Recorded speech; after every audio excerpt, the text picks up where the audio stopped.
Good afternoon. Sorry about the delay. A lot of activities here this afternoon. I'd like to start today by bringing up Acting Assistant Attorney General John Cronin. Mr. Cronin supervises the criminal division's more than 600 federal prosecutors who conduct investigations and prosecutions involving organized and transnational crime, gang violence, and other crimes. He'll make a statement regarding MS-13, then take a few of your questions on this topic, and then I'll be back after that to finish and answer questions on the news of the day. Thanks, guys. John.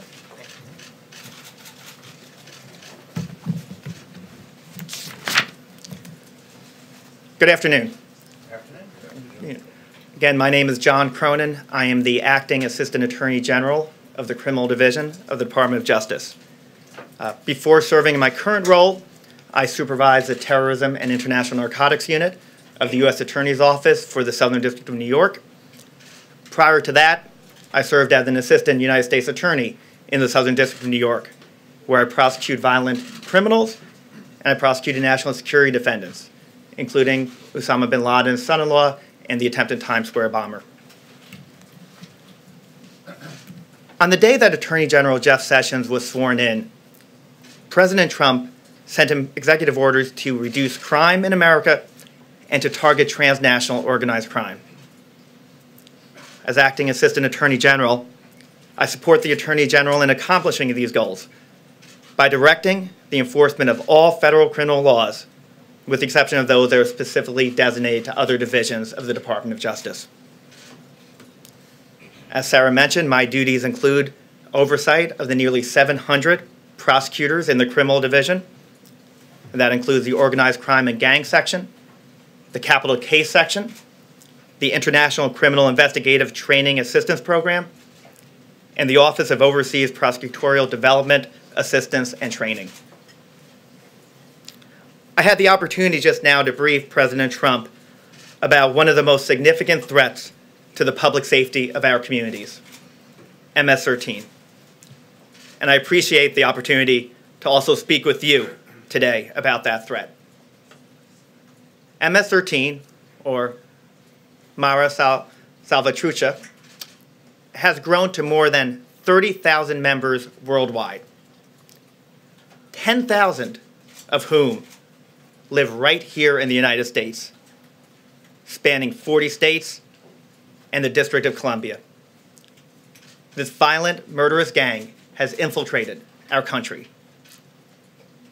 It is estimated that there are 2,000 members in Los Angeles, between 800 and 1,200 members in Dallas and Houston, 2,000 members on Long Island, between 800 and 1,200 members in Boston, and approximately 3,000 members living right here in Washington, D.C., and the D.C. metropolitan area. As I'm sure many of you, not all of you know, MS-13 is probably the most violent and ruthless gang terrorizing our streets today. Their motto is Mata, Viola, Controla, which means kill, rape, control. It is this motto and indiscriminate violence that MS-13 lives and rules by. They commit rape, robbery, extortion, and murder, often just for the sake of it. They attack their victims with chains, bats, machetes, firearms. MS-13 recruits children to be murderers. They gang rape young girls and sell them for sex. I briefed the President on a few examples of MS-13's brutality. These include a 15-year-old Gaithersburg, Maryland girl named Damaris Reyes Rivas, who was stabbed 13 times with knives and a wooden stake. The girl's killers filmed her murder so they could show gang leaders back in El Salvador what they had done.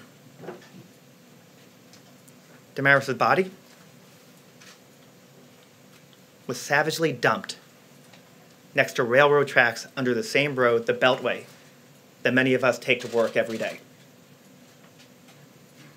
I briefed the President about the MS-13 members who murdered a fellow gang member they believed to be a snitch and who murdered a recruit for violating gang rules.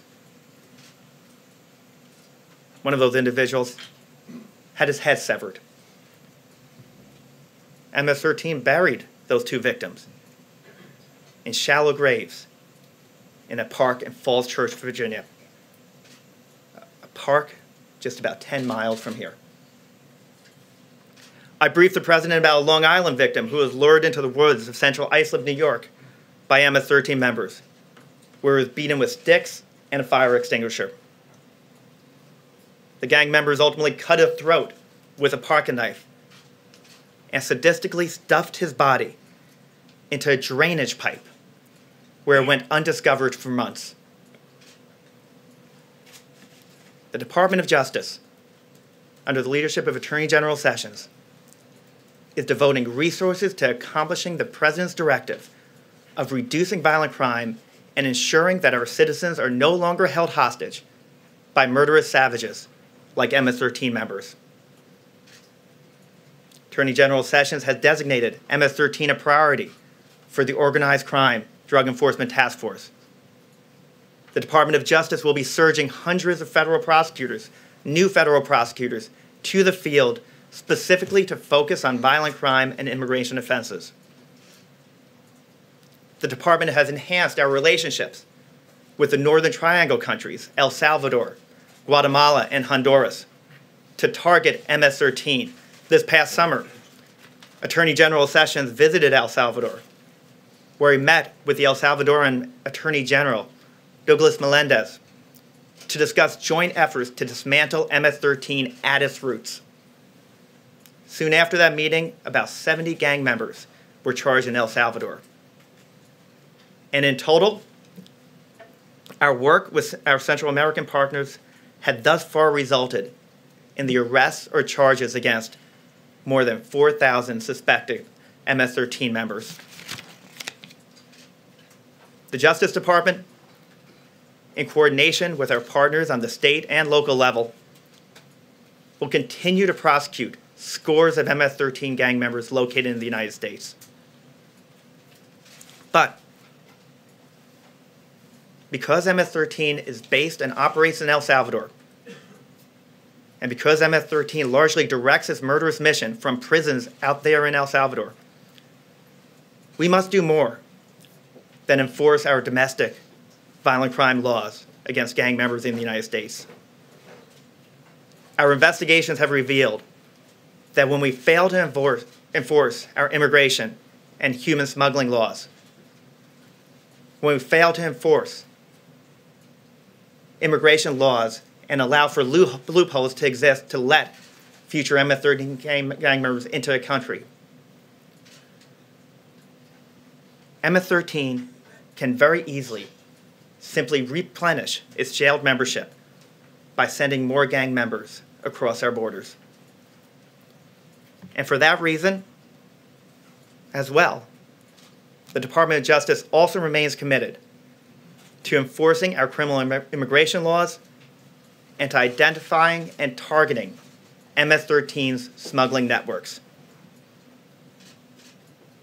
Be clear, we will undertake all lawful measures to end this scourge on our communities. Thank you for your attention. John, real quick question. I had a question, yeah. Given the threat that you're discussing here, why has Attorney General Sessions renewed a sort of increase in enforcement against marijuana, even though a lot of states have tried to decriminalize or make it legal? Sure. I'm not able to talk much detail into the marijuana policy, but I will say that there are a number of policies that the Department of Justice is pursuing on any given day. As the Assistant Attorney General of the Criminal Division, I've certainly seen the harm that marijuana can do. But more importantly, the priorities here are not at the expense of any resources being addressed in the marijuana policy. And with respect to MS-13, the Attorney General has made clear that he is devoting sufficient resources and additional resources to ensure that the districts, the U.S. Attorney's Office, have the prosecutors necessary to address the scourge in our communities. You do have finite resources, correct? So why put a priority again in an area that had been deprioritized and had not been considered nearly the threat that this kind of violence you're talking about is? Well, we're dealing with multiple priorities any day at the Department of Justice. It's a matter of allocating resources. There will be sufficient resources targeting MS-13, and we will continue to devote those resources to that threat. Yes? John, people in this community have been reading about MS-13 since 2006. Mm-hmm. Is it your position that the previous two administrations, Bush and Obama, simply did not prioritize this? Or is it much worse now than it was then, and therefore it is justified to have the focus you're describing here today? Yeah, MS-13, you're correct, has certainly been around for some time. I do think we've seen a significant uptick in their violence in the past several years. When you're looking at the acts of atrocities they've committed, both in the local communities here and really across the country, I think it's a new threat. And unlike one we've really seen from a violent transnational organized crime that is operating on United States soil. MS-13, like I said in my remarks, is not only has 10,000 members in the United States, but they are across the country in 40 states and the district. We have MS-13 prosecutions going on in Virginia, New York, L.A., Texas, all around the country. And did the previous two administrations not appreciate this? Let this grow? Let this become a bigger problem? Well, I can't talk to the priorities of the previous administrations. I can talk to the priorities here, and combating and targeting MS-13 is the top priority of this administration, of this Department of Justice. But in order to effectively target MS-13, it's not enough that federal and state authorities are enforcing the criminal laws with respect to MS-13 members on U.S. soil. We also have to make sure that MS-13 is not in a position to replenish its ranks by sending additional members or additional unaccompanied children into the United States who will later be recruited by MS-13 to be their murderers in a few years down the road. Unless we're able to do that, we'll be in a constant situation where MS-13 will be reconstituting its ranks with us able to effectively eradicate it from U.S. society. Yeah. Two questions. Yeah. Last year, President Trump talked about MS-13. We saw some graphic detail about MS-13. Now you've given the President an update. What beyond the immigration issue will the Justice Department be doing to break the back of MS-13? That's the first question. Sure. You can answer. Well, the first question is that the Department of Justice has been and will continue to dedicate considerable resources to ensure that MS-13 is being targeted, and I think we're seeing that that's working. Last year, the Department of Justice secured more convictions against, secured convictions against 1,200 gang members. We charged the most federal firearms offenses in a decade. We brought more cases against violent criminals in at least a quarter of the century. So domestically, that is what we're doing, and we're going to continue that. I mentioned the additional prosecutors that are going to be sent out to the field. There are additional prosecutors going out to specific areas where MS-13 is a problem. And we will enforce our robust criminal statutes that allow us to target a variety of conduct: robbery, racketeering, murder, drug trafficking, to get them off our streets. Another important component, too, is capacity building. One focus, like I mentioned, is working with our partners in the Northern Triangle countries, in Central America. We provide training down there to their law enforcement and their prosecutors, and whatever systems we can to make sure they are able to target MS-13 at the roots in El Salvador, Honduras, Guatemala, before that threat hits United States soil. So it's a multi-tiered attack that the Department of Justice is undertaking. My second question on another issue, and I'm glad you're here today. The Eric Garner case, it's still out there, and people are waiting for an indictment. His mother is looking for justice. He cried out 11 times, "I can't breathe." What's new? What's happening? What should we expect on that case? With respect to that case, I have no update that I'll be able to share. I think it would be better directed at others, maybe in the U.S. Attorney's Office. But it's in the criminal. We understand it is in the criminal department, the criminal portion of of justice. So, I mean, is there any movement at all? Because I'm hearing that there should have been an indictment. Sure. And I apologize, but to the extent an ongoing investigation exists, I'm not able to talk beyond that at this point. I apologize. Yes, please. John, in the cabinet room where you gave your first presentation, the whole MS-13 issue was wrapped up in the need to increase border enforcement to change our immigration laws. Did you have any idea how many of the 10,000 gang members of MS-13 in this country are here legally, and how many are here illegally? It's hard to put a statistic on that number because often they are not caught and they enter the country without us knowing. But I would give one example as kind of a snapshot of what we are seeing. This past November, the Department of Justice and the Department of Homeland Security announced the results of Operation Raging Bull. Operation Raging Bull was our enhanced efforts to target MS-13, and it culminated in the arrest of about 267 arrests, both in the United States and in El Salvador. In the United States, there were 214 arrests. 94 of them were on criminal charges for federal or state for murder, racketeering, robbery, firearms, and many other offenses. Of the 214 individuals arrested in the United States, 198 were foreign nationals, and only 5 of those 198 had legal status in the United States.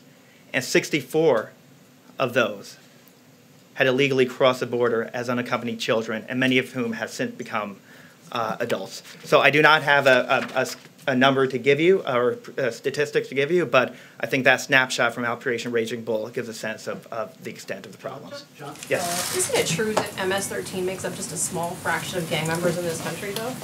I don't know what percentage of gang members it makes up, but the Department of Justice efforts, obviously targeting violent gangs, is not limited to MS-13. We have numerous prosecutions going on around the country into violent subsets of the Bloods, of a group called the Nine Trade Gangsters.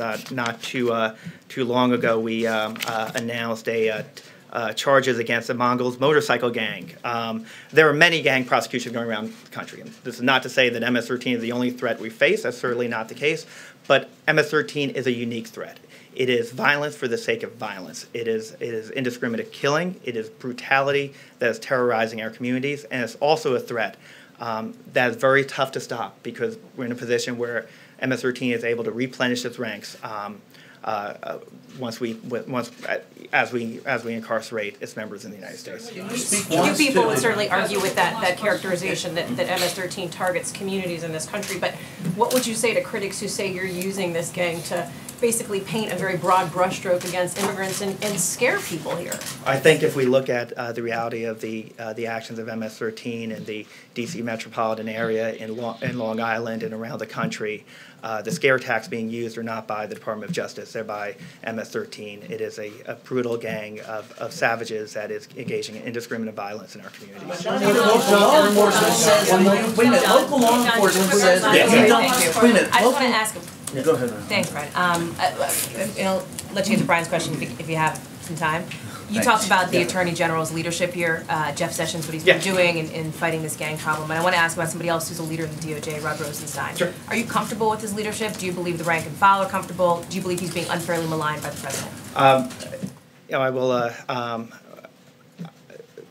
I'm here to talk about MS-13 and asked to stay on that topic, but I will say that Deputy Attorney General Rosenstein, as a former U.S. Attorney in Maryland, is someone who saw firsthand the devastating effects of MS-13 on his district. He is someone with an intricate understanding of the threat, and he shares the Attorney General's commitment to targeting the threat, and he's very supportive of our efforts targeting MS-13. So my question, if you may, really quick, may we, look, local law enforcement, one of the biggest problems local law enforcement has is that they believe that your particular rules and what you're doing now are actually causing more problems because people in the immigrant communities are afraid to come forward and testify against MS-13 because they believe they're going to be deported if they do so. Can you at least give them any assurance that the immigrant communities, particularly in Gaithersburg, Maryland, you brought that one up, and people had the police in Montgomery County had a difficult time getting people to come forward as witnesses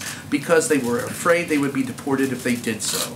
So your own rules, your own, what you're doing is scaring people away. Can you address that? Well, I think local law enforcement largely is supportive of the department's efforts to target MS-13 to the extent individuals are scared to testify against MS-13 members.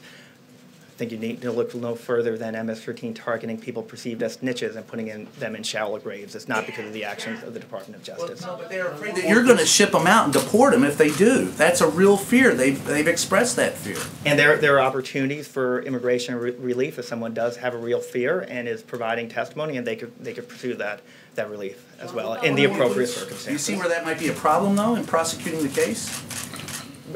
We always deal with situations of cooperating witnesses and having to deal with fears by cooperating witnesses, and we address those fears as appropriate. One more, please, John. One more, please. Just one more. Thank you. Thank you. Thank you, John. On a few lighter subjects to cover, and then I'll take your questions. As you all probably saw earlier this morning, First Lady Melania Trump announced the initial details for the 140th White House Easter egg roll. The event will take place Monday, April 2nd on the South Lawn. Families with children 13 years old and younger are invited to join the President, First Lady, White House staff, and their families for a day of festivities. Tickets are free to the public and can be requested through an online system, opening this Friday, February 9th, and closing Thursday, February 15th. As in the past years, the White House will also select volunteers for the egg roll through an online application. People can submit their names through whitehouse.gov. The deadline for applying is February 23rd. Over the last year, I've occasionally taken the opportunity to share some letters to the President written by people from all over the country, from Pickle to Frank the Lawnmower. I've especially enjoyed introducing you all to some hardworking young Americans with incredibly bright futures. Today, I have another letter to share, this one from Natalie Elder Dalton from Clarksburg, Maryland. She writes, "Dear Mr. President, I'm Natalie, and I'm 11 years old, almost 12. My cousin Celia, who is 8 years old, and have loved to cook since we practically were born. If you don't believe me, check out the pictures we've enclosed. We are more than cousins, we are best friends. From the time we were very little, we've helped our Nona in the kitchen, therefore we are very good cooks for little girls. The reason I'm writing is to offer you an amazing opportunity. We would love to cook for you and your family at your home, or you're most welcome to come to my house if you prefer. It would be such an honor to make you a meal. We don't think you get many home-cooked meals since you are always so busy, and we read that you only sleep 4 hours a night. Please, please call us and let us cook for you. Love, Natalie. P.S. Our Pop says that you are doing a great job. Thank you for keeping us safe." Natalie, I'm happy to tell you that I talked to the President about your letter this morning, and he and the First Lady would like to take you up on your very kind offer. We have an amazing kitchen and culinary staff here at the White House, and the President and First Lady would like for you to come over and work alongside them sometime very soon. He said to tell your Pop and Nona hello, and to tell your mother congratulations for raising such a brave and talented little girl. Most importantly, he said to tell you to always believe in yourself and know that in America you can achieve anything through hard work, determination, and perseverance. And sometimes you just have to take a chance and put yourself out there. That's exactly what you did with your letter, and we're excited to meet you in person soon. And with that, I will take your questions. Sir, on the President's shutdown comments a few minutes ago, a few weeks ago he said that a shutdown would be devastating to the military. Does he now feel that a shutdown would be worth it even if members of the U.S. military were negatively impacted? Look, the only people that have caused a shutdown are the Democrats who have repeatedly held the government hostage over their own politics. Democrats actually shut the government down. Let's not forget that just a couple weeks ago. The President isn't looking for this, but if the Democrat Party is going to continue to threaten a shutdown because they won't include responsible immigration reforms, including fixing MS-13 loopholes and other issues, then the President welcomes that fight. It's a fight we won last time, and it's one we're very confident that we would win again. But let me repeat, our goal is to get a 2-year budget deal and to also get a deal on immigration, which we have laid out. The President has generously laid out a plan that addresses both Republicans and Democrats' concerns, and we're hopeful we'll come to an agreement on both of those fronts. But isn't the President encouraging a shutdown here? The President's encouraging people to do their jobs. The president's encouraging them to get a deal on the budget as he's laid out, a 2-year, a long-term budget deal that actually helps our military instead of doing these short-term deals. That's what he's advocated for all along. And the president is encouraging them to do their jobs and come to an agreement on immigration, particularly the 4 places that he's outlined that have to happen in any piece of legislation. Thanks, but can you then clarify, would the president rather see a shutdown or a short-term spending fix this week? Look, again, we are not advocating for the shutdown. That's the fault of the Democrats not being willing to do their jobs. The president wants a long-term deal, and he wants to get a deal on immigration. And we hope that Democrats will come to the table and get those things done. And then I'm hoping you can clarify one other thing. Chief of Staff John Kelly said today that some Dreamers were, quote, too lazy to get off their asses to register for DACA protections. Is that the position of this White House, that Dreamers are lazy? Who thinks this? The position of the White House is that we want to fix a problem that was created by the previous administration. We have a system that is not lawful. We have a system that has a lot of legal loopholes and has a very large national security concern. We want to address it completely. We want to solve the problem on DACA. And we want to solve the border security issue. We want to end chain migration. We want to end the visa lottery system. What we don't want to do is continue kicking the can down the road. We're focused on actually getting a solution. And frankly, I think if anybody's lazy, it's probably Democrats who aren't showing up to work and aren't actually getting to the table to make a deal on this. Yeah. Sarah, what did the president make of the stock market's volatility yesterday and today? And does he have any regrets about taking responsibility or credit for the stock market's rise? Look, the economy is incredibly strong right now. The president's focus continues to be on the long-term economic fundamentals, which, like I just said, are very strong in this country. We're infinitely better off today than where we were before the president took office, particularly on the economy. We have historically low unemployment, and we actually have increasing wages for American workers. There's nothing that's taken place over the last couple of days in our economy that's fundamentally different than it was 2 weeks ago, and we're very comfortable with where we are right now. Does he have any second thoughts about taking credit for it when the stock market goes up? Does the president have second thoughts about taking credit for a booming economy? Absolutely not. Jordan. Thanks, Sarah. Has the president had a chance to review the memo from the Democrats on the House Intelligence Committee, and is he inclined to release it? The president has seen the memo. He met with the Deputy Attorney General, Rod Rosenstein, within the last hour to discuss some of the differences between the 2 memos. And we are undergoing the exact same process that we did with the previous memo, in which it will go through a full and thorough legal and national security review. We're in the middle of that process. When that's completed, the president will be given a thorough briefing on the findings of the different organizations and stakeholders that are involved, and we'll make a determination at that time. The review concluded last time. The president had made it clear to lawmakers that he was inclined to release the Republican memo. Has he made any kind of similar comments to you guys about the Democratic memo? The president made the comment that we're going to go through the same process that we went through the first time, and that'll take several days to complete as it did the first time, and we'll make a determination at that point. John? Thanks a lot, Sarah. The president on the Republican memo says that it completely vindicates him. And this weekend we heard from Trey Gowdy, who is on the Intelligence Committee, who had a large part in writing that memo. In what way does the president believe that the Republican memo vindicates him?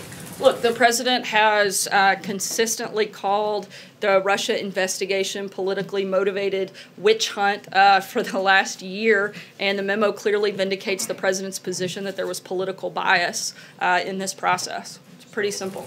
Major? Sarah, I would think it's fair to say that many members of the Senate, including Mitch McConnell and Chuck Schumer, were surprised by the president's comments, so I'd like to see if I can figure out exactly what he was driving at. Is the president saying that unless there's an immigration compromise that he is satisfied with, he will not sign the emerging budget compromise on a 2-year budget deal that McConnell and Schumer are working out? Or will he deal with that separately from the budget talks that are going now, and both of those are making substantial progress? As I've said, we want a 2-year budget deal. We'll see what this looks like. We certainly are supportive of Republicans and Democrats coming to a deal. We also want a deal on immigration. They have to be together. They're not mutually exclusive. The president wants to get a deal on both of those. Will he sign fronts. a budget deal that does not include immigration policy reforms? I don't think that we expect the budget deal to include specifics on the immigration reform, but we want to get a deal on that. As we've said, we don't want to hold the government hostage over these items. So, Kristen. can I ask one other thing about, Senator Flake said something on the Senate floor just a minute ago. I want to give you a chance to respond. He said, and I quote, Sure, this will be eventful. I have seen the president's most ardent defenders use the now weary argument that the president's comments were meant as a joke, just sarcasm, only tongue-in-cheek. But treason is not a punchline. Can you say for the sake of the future that you agree with Senator Flake on that, that treason or treasonous is not a punchline, is not a joking matter? Look, honestly, I'm not going to respond directly to Senator Flake's comments. I don't really care what Senator Flake has to say. I don't think his constituents do either, and I think that's why his numbers are in the tank. The president was clearly joking with his comments, but what isn't a joke is that Democrats refuse to celebrate the accomplishments of last year that has helped all Americans. What I don't understand, and what I don't think the country understands, is why Democrats are so upset about lower taxes and higher wages. That's something that every American should be celebrating, not crying about, not sitting on their hands for. Democrats are going to have to make a decision at some point really soon. Do they hate this president more than they love this country? And I hope the answer to that is no. Sarah, I want to ask you a question about. I'll come back to you. Thanks, Sarah. I want to ask you a question about stocks. On the positive economic news, there is a school of thought among economists that given the current growth in the economy, to inject the economy with stimulus and the tax cuts could actually spark inflation. So, which means that as people have more money to spend, prices necessarily go up, and the prices that people pay go up, and that's not a good thing. So how keenly focused is this president on inflation fears? And ahead of next month's Fed meeting, has the president spoken to Chairman Powell about whether he thinks interest rates should go up or not? Look, our team is in close contact with all of the stakeholders in this process, but as I said before, the president's focus is on our long-term economic fundamentals, and we're going to continue to be focused on that on all assets. Any thought on interest rates one way or the other?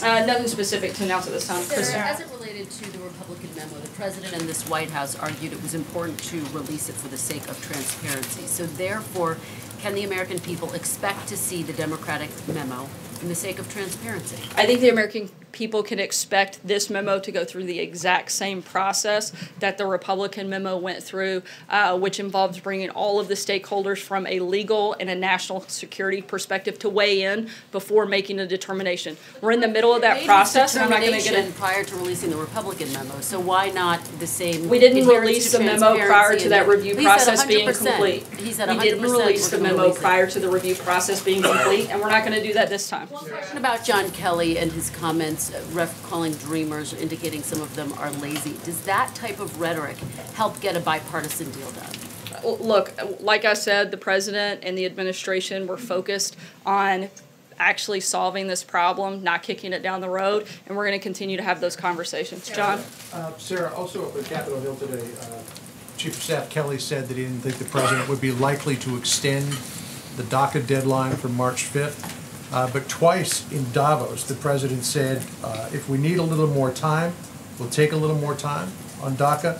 And then in a gaggle, when asked if he would extend the deadline, he said, yeah, I might do that, not guaranteeing it, but I certainly have the right to do that if I want. So which is it? Is he still open to the idea of extending the deadline? Certainly has the right to do so. Again, we're hopeful that we're going to get to a deal. We've laid out a very generous offer that meets all of the demands that the Democrats have. In fact, it goes above and beyond what they asked for. And it includes mostly everything else that is part of the pillars that we have laid out are things that Democrats have voted for.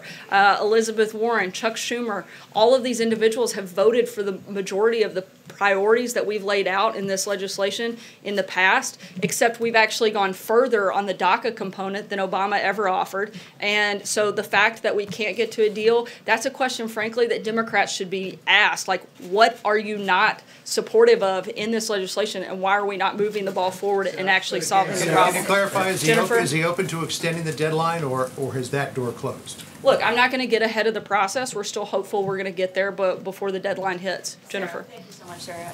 So on North Korea and the Vice President, when we've asked in recent days whether the Vice President, we've asked Secretary Tillerson and the Vice President and himself whether he would be interested in meeting with North Korean officials while he's traveling in South Korea for the Olympics, and they both have said, we'll see.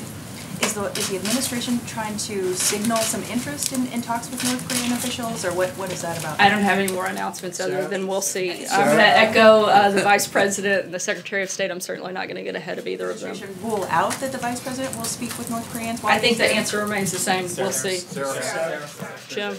Can I get back to the Chief of Staff saying that some of the Dreamers may just have been too lazy to get off their asses? Just on the face of it, isn't that just a wildly offensive comment about these undocumented immigrants who are waiting for some kind of solution to come out of the city? Look, the only person that's actually offered a solution is this administration.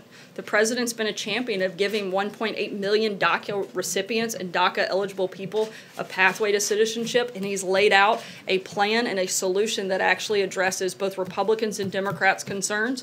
I think it's hard to argue with that. On the surface of that, sir, though, isn't it just it's just an offensive comment, though, isn't it, just on its surface? I think that's something you would have to decide for yourself. David? So have the president's lawyers advised him not to testify before Robert Mueller? Look, as we've said many times before, this is something that would be determined by the Office of the Special Counsel. I'd refer you to a statement from Ty Cobb on that, the professional and active discussions between the Office of Special Counsel and the President's personal lawyers regarding how and under what terms information will be exchanged are understandably private. Again, I'm not going to go beyond that statement. If you have further questions, I'd refer you to Ty. Take one last question. April? On the economy and the shutdown, how is a shutdown that the president wants to basically show Democrats that they're wrong, how is a shutdown going to help the economy and help those who this administration is saying they want to lift out of the situation of plight they're in? The president wants solutions. He wants to get a 2-year budget deal. He wants to get a deal on immigration. It's pretty simple. Okay, and on the next piece, you said treasonous was a joke. But what about un-American? In Washington, over the years with the State of the Union, one side, be it if it's a Democratic president, the Republicans sit. If it's a Democratic president, well, whatever, you get it. If it's a Democratic president, the Republicans sit. If it's a Republican president, the Democrats sit. What is so un-American about this year, after this has been going on for all of these years? I think it's un-American not to be excited about the fact that more people in this country have jobs than they did before, the fact that more people in this country have higher wages than they did before, the fact that the economy is booming like it wasn't before, the fact that ISIS is being crushed like it wasn't before. These are things that I don't care what party you're from, these are things that every American should be excited about and be able to celebrate. But he was specifically at that moment when he was in Cincinnati talking about the black unemployment rate. And that's something everybody should be excited about. From 6.8 But it's to lower than it was, guys. It's progress. We should be excited about the fact that we are making progress. That things are better today than they were a year ago. That is something that we should be excited about. That is something that we should be celebrating. It's not perfect. He didn't say it was perfect. He said we've made progress. He said things are better. The fact that any time the day before Americans' lives are improving, that's a good thing that we should all be excited about, that we should all celebrate. Take one last question, John. What's un-American about disagreeing? Quick question. There have been numerous published reports that Dave Bowditch, number 3 in the FBI, will be moved up to be deputy director under Director Wray. He received both his present appointment and his previous position as head of the Los Angeles office of the FBI under former Director Comey. Given the administration's almost contumacious criticism of Mr. Comey, is there going to be any objection to Mr. Bowditch moving up to the number 2 spot under Director Wray? Look, I don't have any personnel announcements on that front, but you definitely win the award for best and biggest word used in the briefing. Thanks, guys. Can you say categorically that the cooking pictures included with the letter have been certified as genuine by April Ryan? What? Don't name anything. I didn't say anything about that. Hashtag Deacon's Pie. Don't do that. Don't do that.